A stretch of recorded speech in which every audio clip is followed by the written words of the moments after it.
Uma das coisas mais importantes da vida é a gente não perder a nossa essência. E hoje você vai refletir em tudo que vai acontecer sobre a essência da nossa igreja, a essência da vida cristã. Conta a história, o autor Charles Swindoll conta a história que um homem estava procurando um restaurante para almoçar na cidade de Atlanta. E quando ele chegou na cidade, ele pegou uma lista telefônica e começou a procurar um restaurante.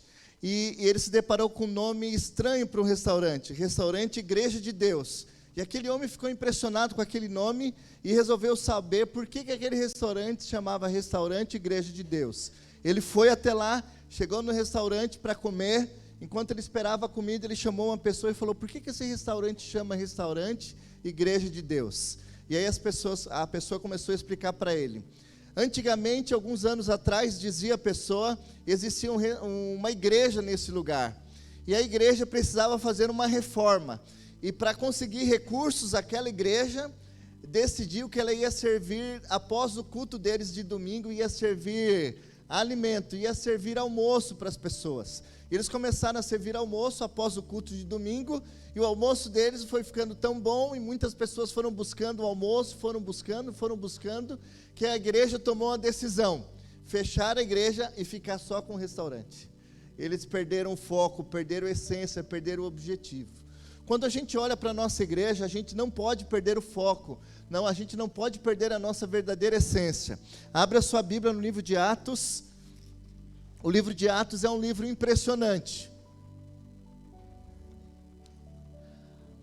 Atos foi escrito por Lucas. Lucas escreveu o Evangelho de Lucas, escreveu também o livro de Atos. O livro de Atos é conhecido como a dobradiça do Novo Testamento. Separa as cartas dos Evangelhos.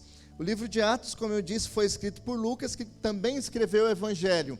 No livro de Lucas, o autor escreveu a respeito dos feitos de Jesus enquanto ele estava na terra. E no livro de Atos, ele escreveu os feitos da igreja de Jesus, quando Jesus ascendeu ao céu.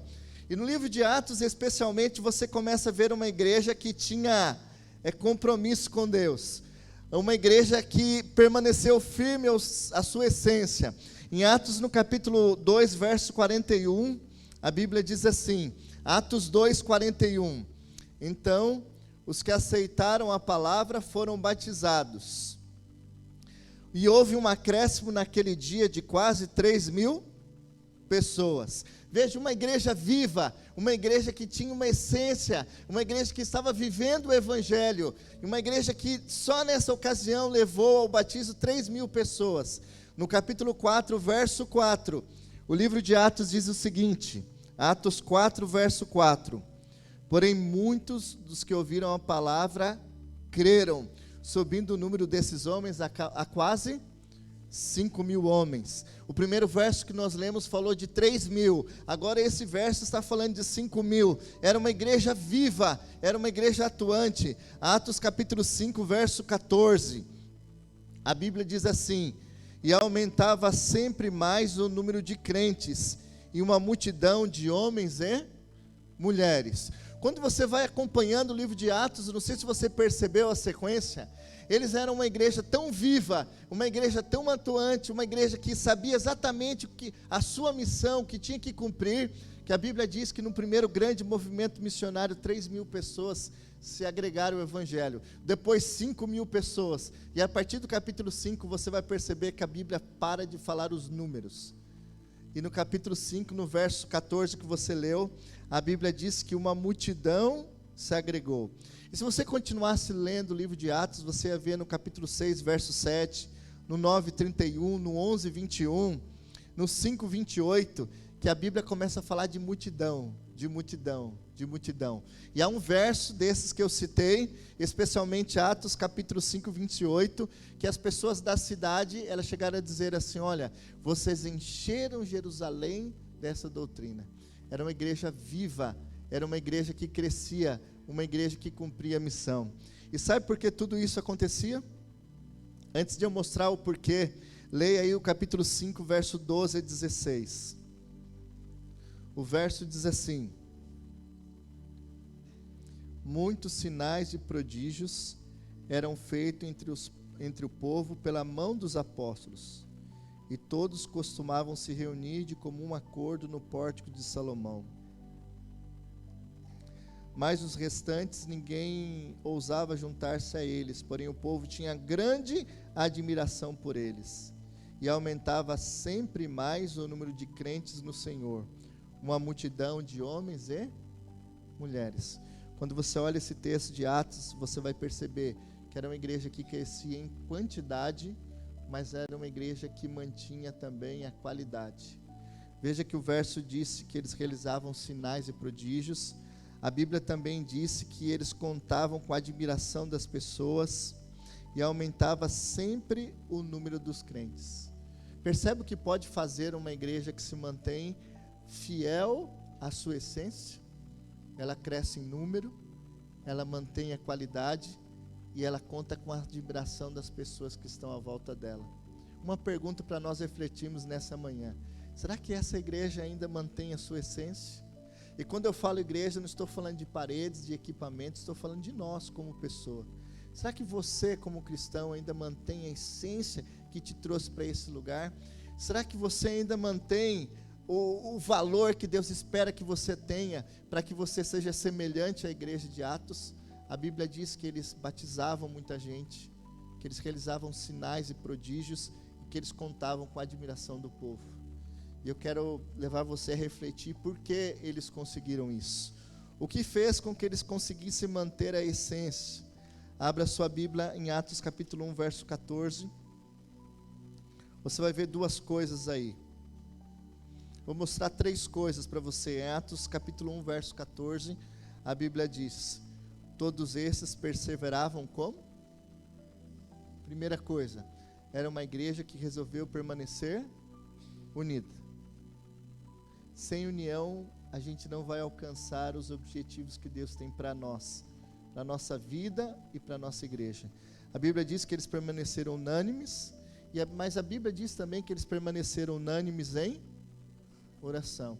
Era uma igreja que era unida, era uma igreja que orava. Será que nós somos assim?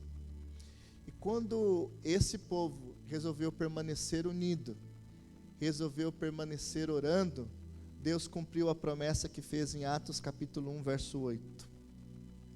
A promessa foi: mas vocês receberão poder ao descer sobre vocês o Espírito, e serei minhas, tanto em Jerusalém como em toda a Judéia e Samaria e até os confins da terra. No capítulo 2, verso 1, aqui você encontrou a promessa.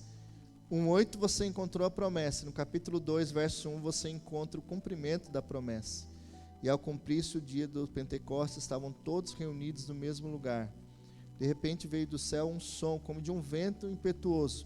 E o verso 4 diz que todos ficaram cheios do Espírito e começaram a falar. Nós temos grandes desafios no mundo que nós vivemos hoje. Nós como cristãos e nós como igreja. E nós só vamos ser bem-sucedidos nesses desafios que nós temos como cristãos e como igreja, se nós não perdermos a nossa essência. Sabe que aquela igreja que eu contei no começo da história perdeu a essência. Alguns cristãos hoje em dia também perdem a essência. E eles começam a perder a essência quando eles perdem o poder do Espírito Santo. O que fez com que essa igreja fosse poderosa foi a presença do Espírito Santo na vida deles. E a primeira coisa que você precisa entender sobre a essência hoje, nessa manhã, é que nós precisamos do poder do Espírito Santo. Aquela igreja, a semelhança dessas imagens que vocês veem, é uma igreja que estudava a palavra, que orava, que batizava, que atendia os necessitados, que amparava as pessoas, as famílias, porque essa igreja, ela tinha o poder do Espírito Santo. Ela permaneceu com a presença de Deus na vida deles. E a presença do Espírito fez com que essa igreja não perdesse a sua essência. Não perdesse a sua essência. Será que você ainda permanece no Espírito? Será que você ainda tem essa essência do Evangelho na sua vida? Mas você vai refletir que, em primeiro lugar, nós precisamos buscar o seu Espírito, buscar o Espírito de Deus, e é Ele que nos ajuda a viver exatamente como Deus deseja que a gente viva. Pastor Wellington, Deus deseja que a gente permaneça com a essência do Evangelho.